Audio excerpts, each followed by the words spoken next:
அண்ணி எவ்வளவு காரம் போட? இஷ்டத்துக்கு அள்ளி போடு. யாரும் ஒரு வாய் கூட வைக்க முடியாது. புதுசா வீட்டுக்கு வந்தவங்க அலறி அடிச்சுட்டு ஓடணும். போட்டுலாம். அத பாத்துட்டு அண்ணன் மாயாவை இன்னைக்கே வீட்டை விட்டு வெளியே துரத்தணும்.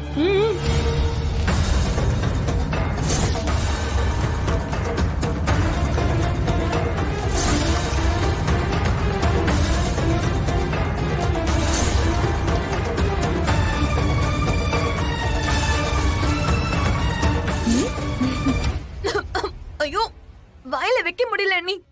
இது போதும். சாப்பாடு நல்லா இல்லைன்னு எல்லாரும் அவளை பிடிச்சு திட்டுவாங்க. அப்போ மாயாதான் சமைச்சான்னு போட்டு கொடுத்துடலாம். இன்னைக்கு அந்த மாயா என்ன கதியாக போறான்னு மட்டும் பாரு. சரி சரி, இது எல்லாத்தையும் எடுத்து வைப்போம். வா வா.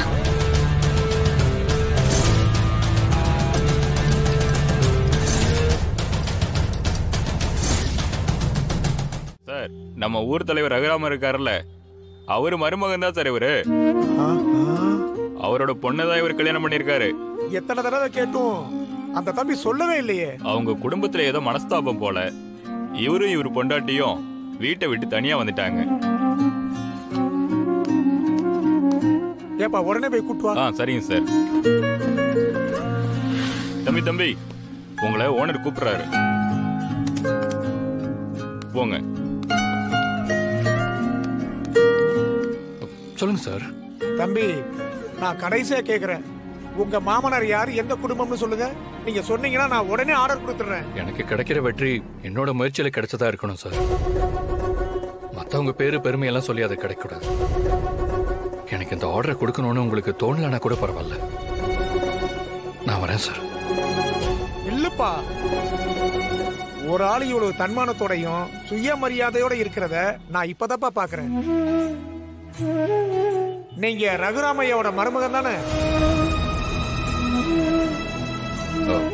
அது வந்து இப்பதான் இவர் சொன்னாப்ல. இத நீங்க முதல்ல சொல்லிருக்கலாம்ல.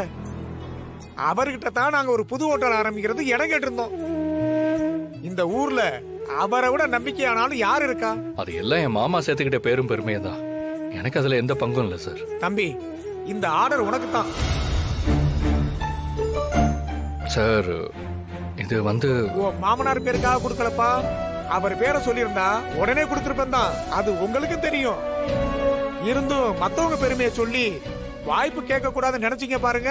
அது ஒண்ணு போதும் உங்களை பத்தி நான் தெரிஞ்சுக்கிறதுக்கு. இந்த ஆர்டர் யாருக்காகவும் கொடுக்கல, முழுக்க முழுக்க உங்களுக்காக மட்டும்தான் கொடுக்கறேன். ரொம்ப தேங்க்ஸ் சார். கண்டிப்பா உங்க நம்பிக்கையை காப்பாத்துவேன் சார். வர்ற 12ஆம் தேதி ஒரு எம்எல்ஏ மகனோட கல்யாணம் இருக்கு. அந்த ஆர்டரை நாங்க தான் எடுத்திருக்கோம். அது பெரிய ஆர்டர். அதுக்கு ஒரு 100 சிலிண்டர் தேவைப்படும். அந்த ஆர்டரை உனக்கு தர்றேன். அத முதல்ல பண்ணுங்க. அத சரியா பண்ணிட்டீங்கன்னா அப்புறம் எப்போதுமே உங்க கம்பெனில தான் சிலிண்டர் எடுப்பேன். அதுக்கு ஒரு அக்ரிமெண்ட் போட்டுக்கலாம். கண்டிப்பா சார். கரெக்டா ஆர்டர் கொடுத்துருவோம் சார். சொன்னபடி கரெக்டா டெலிவரியை கொடுத்துடணும். சரியா டெலிவரி பண்ணலையோ இல்ல வேற ஏதாவது பிரச்சனை இருந்தாலோ அதுக்கப்புறம் நான் ஆர்டர் கொடுக்க மாட்டேன்ப்பா. அந்த மாதிரி எந்த தப்பும் நடக்காது சார். என்ன நம்புங்க. கண்டிப்பா நான் என் மேல வச்சிருக்கிற நம்பிக்கையை காப்பாத்துவேன். ரொம்ப தேங்க்ஸ் சார். வாழ்த்துக்கள் தம்பி, நல்லா பண்ணுங்க. Thank you sir. மேனேஜர் சார், இவருக்கு ஒரு அட்வான்ஸ் கொடுத்துருங்க. செக் லிப்ல எழுதி கொடுத்துருங்க.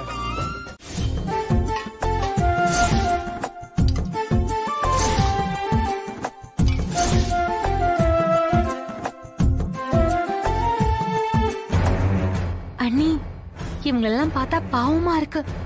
இந்த சாப்பாடை சாப்பிட்டு திரும்ப இந்த வீட்டு பக்கமே வராம போறாங்க. அது மட்டும் இல்ல, இந்த வீட்டை விட்டே மாயாவை அண்ணன் துரத்தி விட போறாரு பாரு.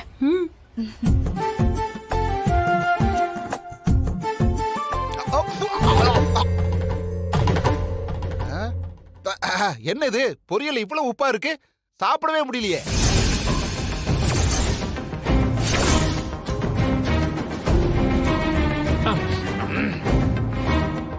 ஐயோ, என்ன அவ்வளவு குழம்பு காரமா இருக்கு? வாயிலே வைக்க முடியலையே.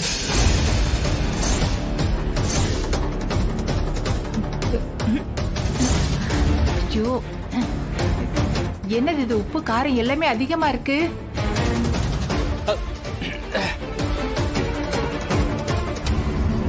எதுவுமே நல்லா இல்ல. அண்ணி என்ன நீ இது? என்ன மாயா இப்படி சொல்றாங்க? எனக்கு ஒண்ணும் புரியல பெரியம்மா.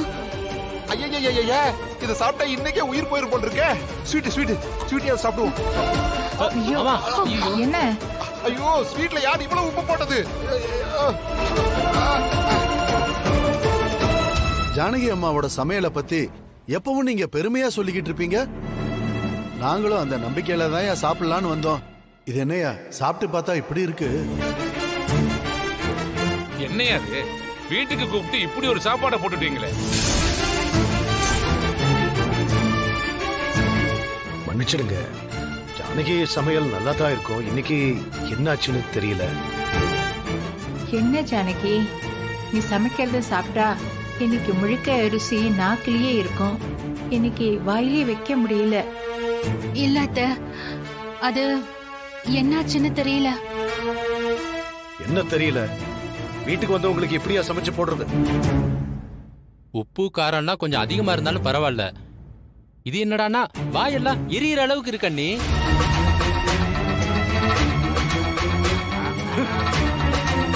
என்ன வேலை பார்த்து வச்சிருக்க? கொஞ்சமாவது பொறுப்பு இருக்கா உனக்கு? அண்ணா, அண்ணி ஏன திட்டுறீங்க? யார் சமைச்சாங்களோ அவங்கள தானே திட்டணும்.